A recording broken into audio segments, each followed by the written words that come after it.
Oh my God, this movie was so traumatic and so triggering, so bothersome, but at the same time needs to be discussed, needs to be seen, and needs to be talked about. Movies like this get swept right on under the rug, just like the incidents that occur in this movie with this family.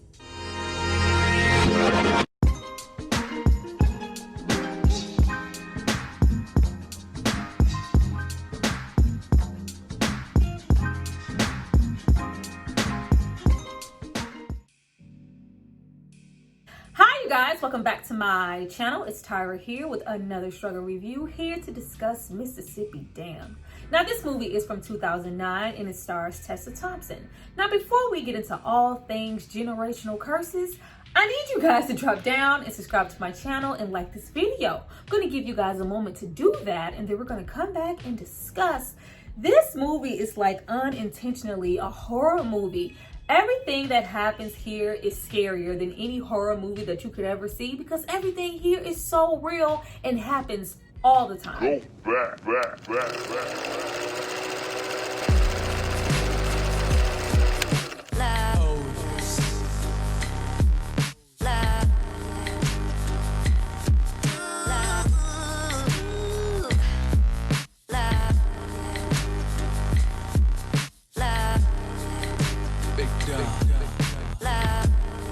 Now that you guys have hopefully subscribed to see more of me, let's get into this movie. But before we jump into the video, I have to give a shout out to the person who paid for it and requested this film. So if you happen to work through some of your family trauma, it's not because of me, it's because of this person right here. Thank you so much for supporting me and paying for this content. Now, getting into this movie was directed and written by Tina Mabry. This is the only film that she has done. She has done some writing on, other projects, and she has done some writing and producing and directing for TV shows like Queen Sugar. But this was it.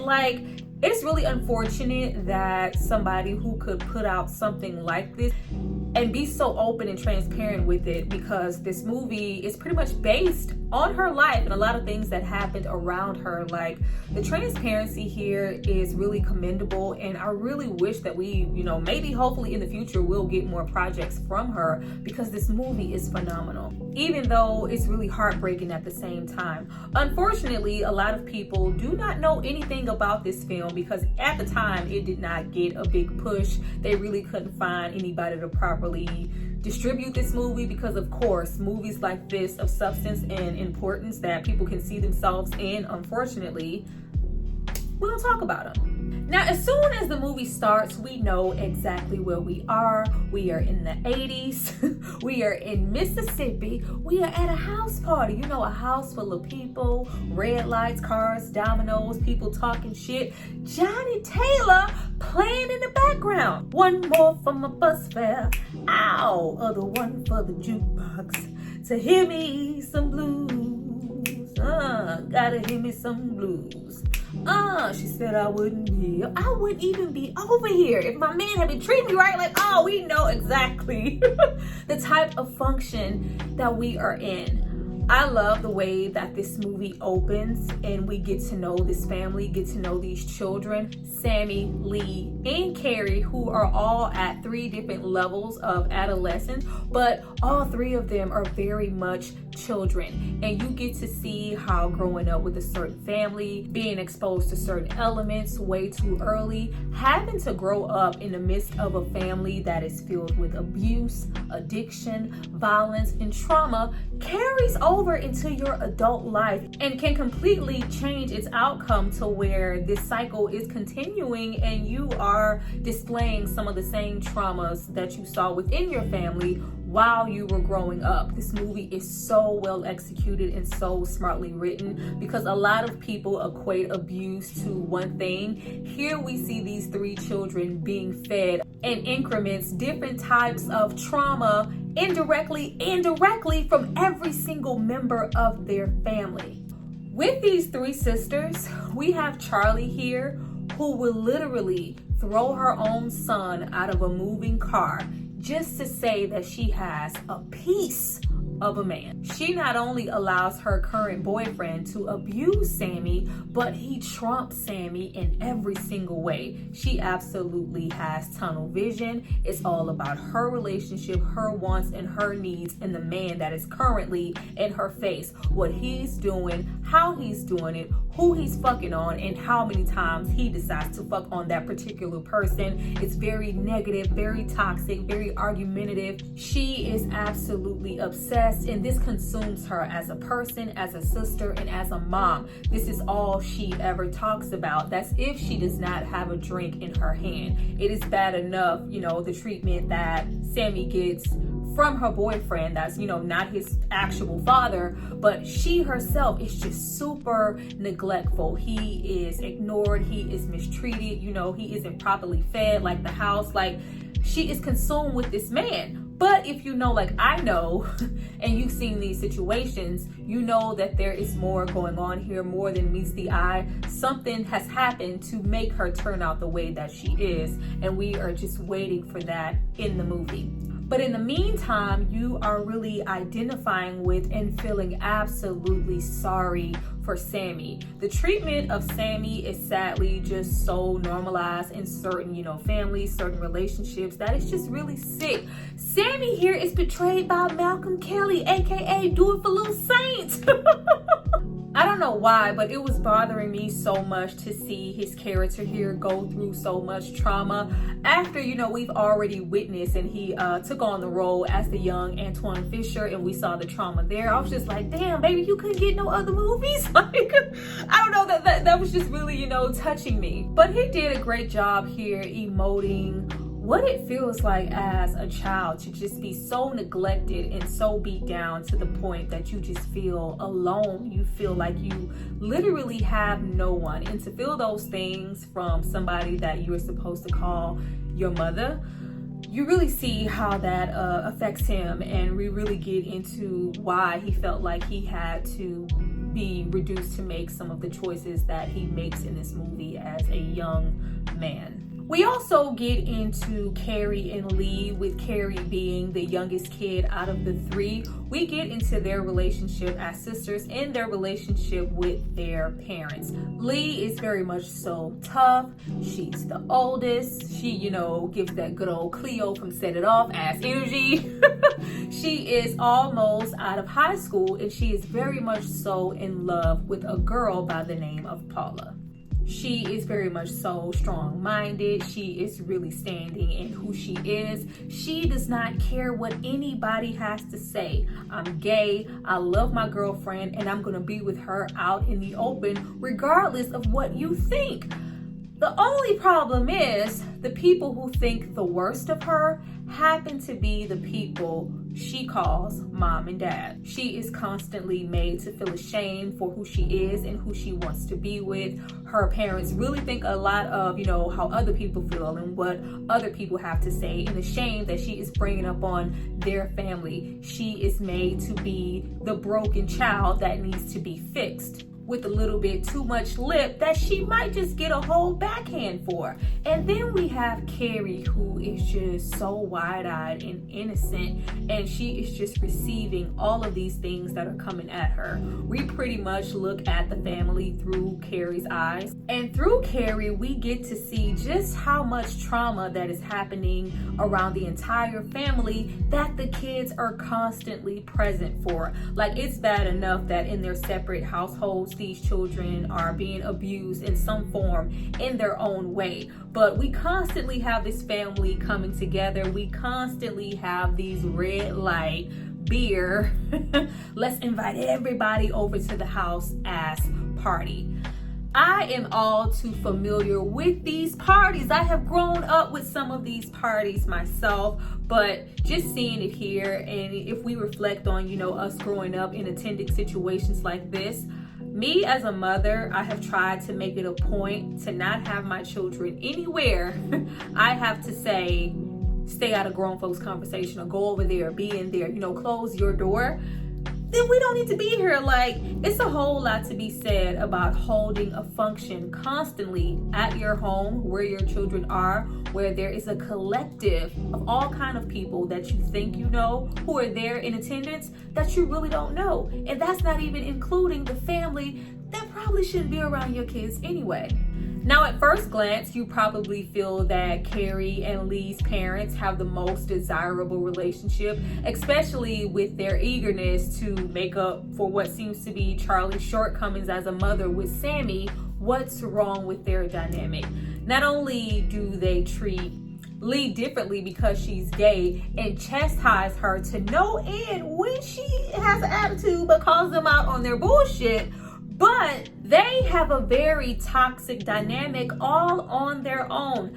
Though Dolores, aka Franklin Saint's mama, who was doing a wonderful job here, though she seems very family oriented, though she seems, very much so the leader as far as the sisters, she has a lot of common sense. She seems really grounded in some aspects. She is very toxic within her own relationship and how she treats her husband. And even though she may love her husband, a lot of the times the way that she interacts with him when she is upset, from his shortcomings, which we are going to get to, she is very disrespectful, very negative, and belittles him for every little mistake and inconsistency within their family dynamic.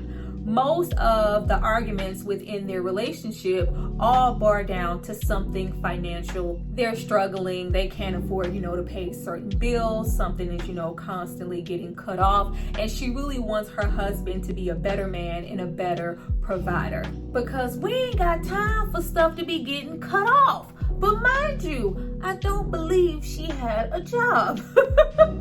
But the husband is not perfect by far. He has a very what looks to be intense gambling problem, causing them to be financially strapped repeatedly when the bills come around. The wife retaliates aggressively. She's very disrespectful. It seems like she's very unhappy with her choice of husband. But like, girl, you married your husband. The husband, to me, at times felt a bit emasculated, and it felt like he was going out to gamble to get some of that power back, just to go think. And he also displayed this to me in the way that he decided to treat his daughter separately.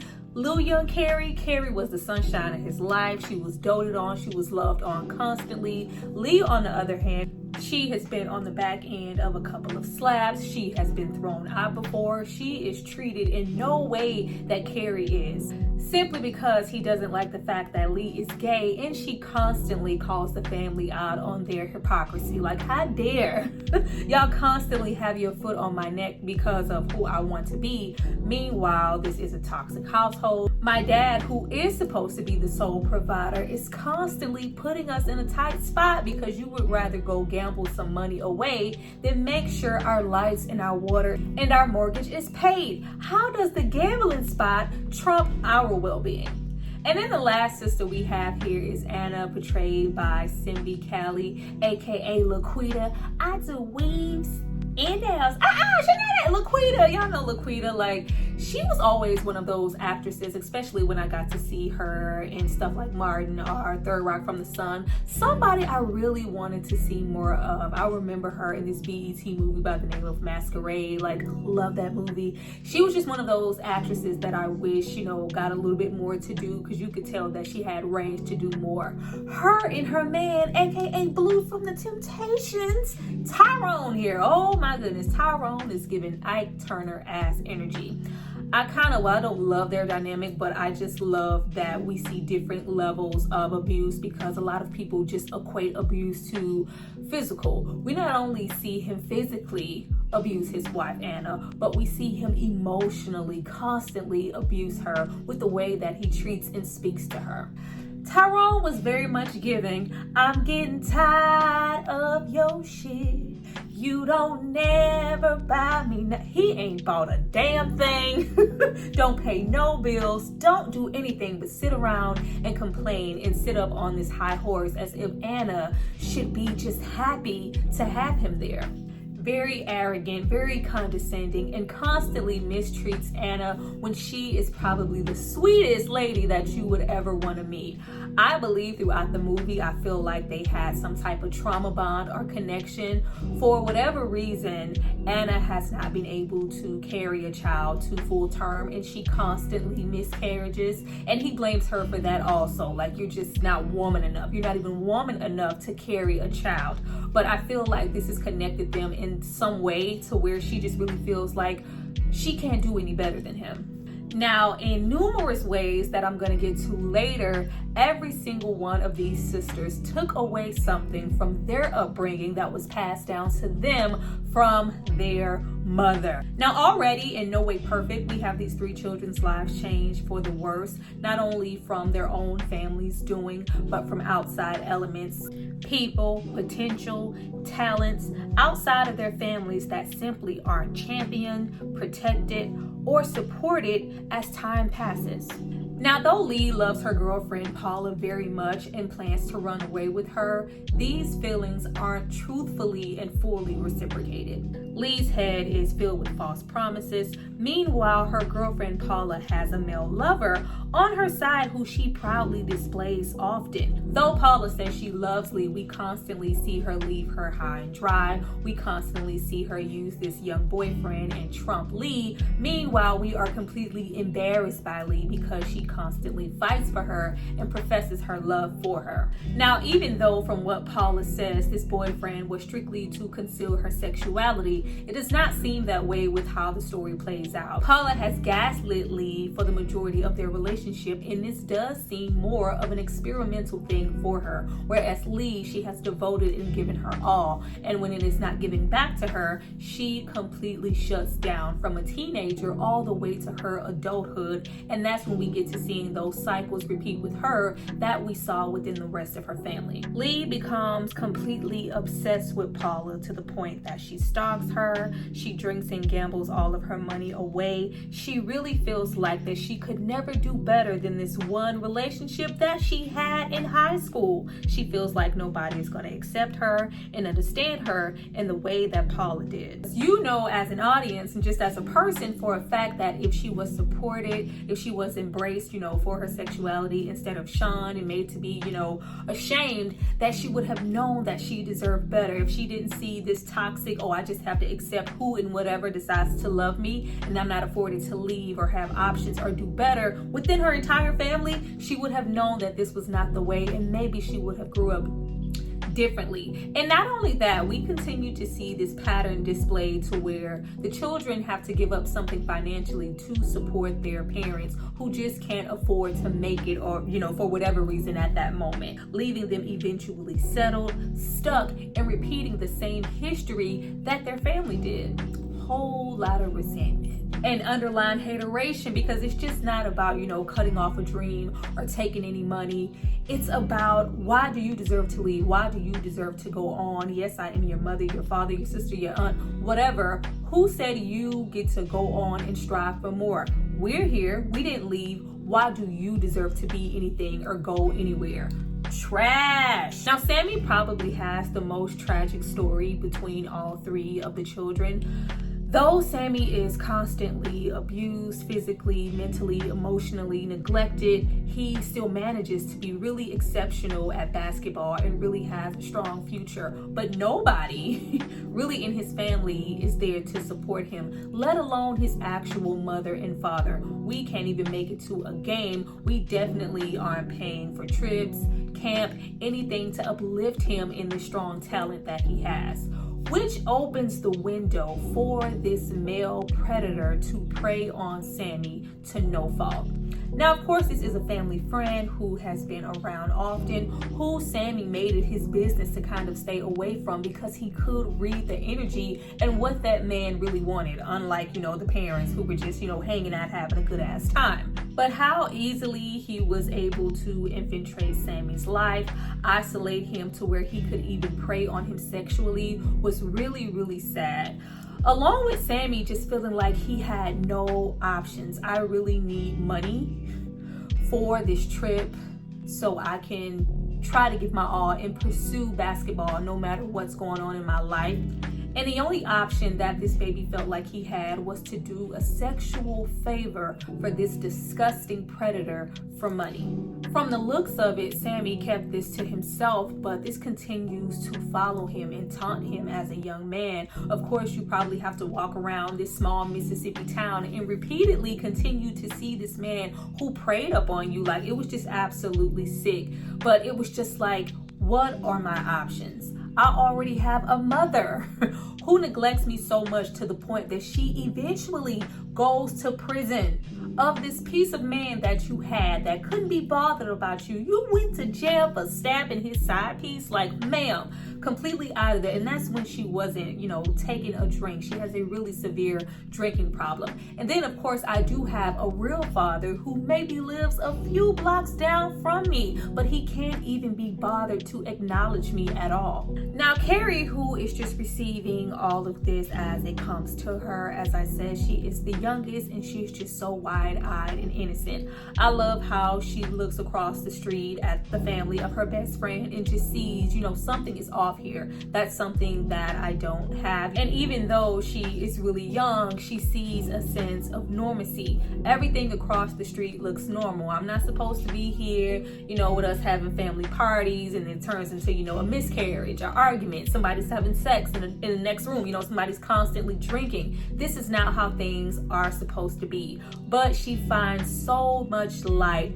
in her aunt, who uplifts her to no end, thinks of her as her surrogate daughter because she can't carry any children of her own, and really encourages her in her ambitions to continue to play the piano from a very young age, to the point that she is such a success as a pianist that she wants to go to school to perfect that, as well as do some composing. She is pretty much the exception when it comes to her family. Even though outside of her Aunt Sarah, everybody is constantly telling her what she can't do, what she can't afford. Stop doing this. Stop believing that you can strive and be more than who you are. But even poor Carrie at a young age could not escape her family's trauma.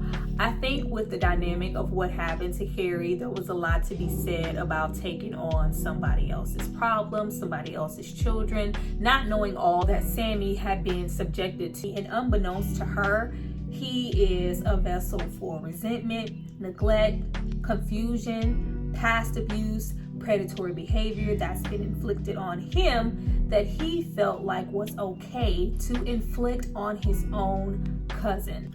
Wanting to control something, if anything, in his life, he is naive to what he feels like maybe some type of affection from his young cousin when she tries to console him because of his lack of relationship with his father. His anger, his feelings are very confusing. It's displaced. It's triggering. He assaults his cousin, and this haunts Carrie throughout her entire life. Meanwhile, we have Sammy over here feeling like nobody cared about me. Nobody cared about my feelings, my well-being. I want some power, and this is the way I can get it. This is the way, somebody took something from me, and this is how I can take something away from somebody else. Not to mention that he is preyed upon by an older male. You don't know what that can do to a child's mind, let alone their sexuality, all of this conflicting crap. Sadly, he felt like this in a way gave him validation, and the preyed upon child becomes the predator. Now, once a lot of time has passed and all of the children are adults, I was confused on who all knew about what happened to Karen, and if she just only chose to tell her sister and nobody else, or did numerous people in the family know about it and just choose to ignore it. It is not at all uncommon for families to know what's going on, know exactly what happened, and just strictly choose to ignore it and act like it never happened. Now, we do have a moment of Tyrone stating, I don't trust that she can get into NYU if she had to do something like repeat the third grade twice. Noting that that was around the time that the incident happened to her, we also have this inner conflict with her in the movie, really not wanting to engage with him or accept any of his money. Now, of course, you see within the movie that she did tell her sister, and I'm guessing that maybe she kept it to herself also. But I did not at all put it beyond this family to know exactly what happened and just not talk about it. Now, what happened to Carrie, unfortunately, isn't her only conflict within the movie. The family has not gotten any better. Even though we have Sammy's mother come home from prison, she has not learned anything. She has not changed. She still comes home and she goes to her favorite common denominators, drinking and men. She is lost, and her own son wants absolutely nothing to do with her. She is very much so lost, and she is going through the same cycle that she passed down to her son, that was passed down to her from her mother. Let's get into their mother. You know that mother that is just kind of trash, but you love her too much to put her in a home because we don't roll like that. The mother here clearly did not protect her girls individually in some way, shape, or form, and a lot of her traits, as well as her relationship with men, whether they had separate fathers or the same father, were passed down to her girls. To start off, the mom is very negative the entire movie. She never really has anything good to say. She is always picking out the worst possible scenario, and you see a lot of that in her daughter Dolores, in the way that she talks to her husband. And then we also get into Anna, who she actually lives in the home with and watches be abused for years, until she gets absolutely fed up about it and decides to really do something about it and step in. Now, she does make a lot of smart remarks about the man in her daughter's life, but you do see that everything that their daughters are willing to go through and accept from these men and the behavior that they displayed is something that they have mirrored from whatever they experienced growing up with her. And then we get into Charlie. We find out that Charlie was, sexually by her dad, and her mother allowed it to go on for years and never did anything about it. Charlie has been neglecting her son and using these men, especially alcohol, to suppress everything that she is feeling. She has fallen into addiction to both of these things. And even at her big old age, you see that she still can't admit that these things happen to Charlie. She isn't, taking any responsibility for not protecting her. I feel like she was one of those, oh, that really didn't happen, you're making it up mothers, which is just so goddamn trifling. And she just tells her, why are you even bringing that up? Why don't you just get over it? Stop using that as a crutch and an excuse not to move on with your life. Like, girl, no healing. No growth, no nothing has been had on the mother's part. So how could it happen for any of her daughters, especially Charlie, who is basically a homeless addict by the end of the movie, who has not even tried at all to engage with her son, or Anna, who stayed with a piece of trash of an abusive man way longer than she ever needed to, and eventually just gets diabetes and, descends into sickness. And then we get into Dolores. Dolores has cancer and is the most bitter Betty that you would ever want to meet. She is constantly ungrateful, so mean, and even more disrespectful to her husband. She is consumed with thoughts that her husband may be cheating even though he isn't. She constantly accuses him, and it seems like she has started to abuse her medication for her cancer, using these things to suppress her feelings just about having cancer. And she is just somebody you just don't want to be around. But who is around her damn near 24/7, because she has taken the burden to take care of her and has continued to put her life, her needs, and her wants to be a pianist, to go to school, to save, to get her scholarship on hold, to take care of her mother. It's Carrie, who has an undying love and a need to support her family, unwavering no matter what, even though they have gotten in the way of her leaving for school, even though she is repeatedly having to give up money because of any financial burdens that the family may have. She can't rely on any of them to financially support her dream to go to NYU, and we have to, take out loans, go to the nice family across the street to see if they can, co-sign. She is completely on her own. Not that it's just, a financial thing in the first place. They don't believe she has the right to go in the first place. Who are you that you get to leave and go away and make something of yourself? Like, why do you have to be extra? Why can't you just stay here and waddle in this piss with the rest of us? Like, if there was ever a family that was the prototype for Misery Loves Company, it was this family. With Lee completely losing herself mentally with her obsession with her girlfriend, that leaves us with Sammy. Sammy has went on to apparently make something of himself within, basketball. We went on to make all of this money, but now we return home and we secretly have nothing, and we have lost everything. We have a wife and a son who are just completely fed up with him, and he has absolutely no clue what to do and how to move now that he doesn't have the success, the money, the fame, the friends, and he almost feels like it's beneath him to get a regular, everyday paying job, even though he barely has a pot to piss in anymore. I found it real funny that all of a sudden, when he was older and he got some money, then his dad was in his life and he could later go to live with him now that they no longer had any money. But when I was a child sitting around waiting on you down the street, you could not be bothered. But Sammy is having a really intense inner conflict. First of all, we're walking around acting like we're not a predator, acting like nothing happened, him gaining this wealth, making something of himself outside of Mississippi, pretty much being this big star. This makes me somebody. This, makes up for everything that I did. That was a mistake. We're not even going to talk about that. In fact, I'm going to come and smile in your face and say, hey, cousin, and bring you shoes and maybe even give you money if you ask for it, because this means something. If I don't have this, if I'm not Sammy, the big, huge basketball star, then who am I? I'm nothing. I'm that same little Sammy who was here, who was preyed on, who was beaten, who was neglected, whose family couldn't be bothered, especially my mother and my own father. And I'm also not only a victim, but I made my cousin one as well. If I don't have all these things, I really have to sit and deal with things that happen to me and things that I have inflicted on other people.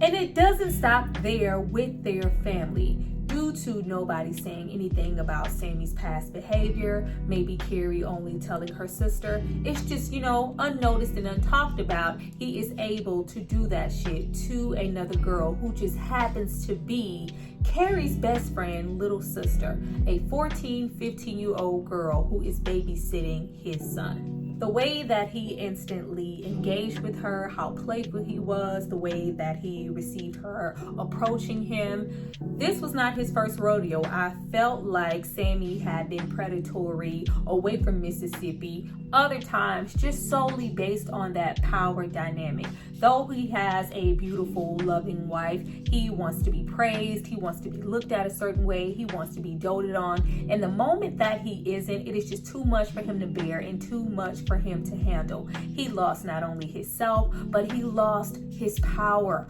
from that predator in that front seat of that car. And I felt like throughout this movie, he just wanted to take somebody else's. Let's let that power dynamic shift. The power dynamic isn't as shifty if I'm talking and engaging with my own wife, who is always constantly giving me backlash about what I'm lacking, what I'm not doing, about her being the breadwinner, now that I have just dropped the ball with my own career. But a 14 or 15-year-old, they're naive, really innocent, really gullible, impressionable, constantly gives him admiration, looks up to him in the way that he wants everybody else to, treats him in the way that he wants his wife to treat him. Treat me like the star that I am. Because if I'm not a star, I'm that same Sammy who sat in that front seat and had something taken away from me. My innocence was stolen. If I'm not a star, I'm that same Sammy whose mother couldn't give a damn about where I was, how I was doing, and if I was okay, because she was so consumed with alcohol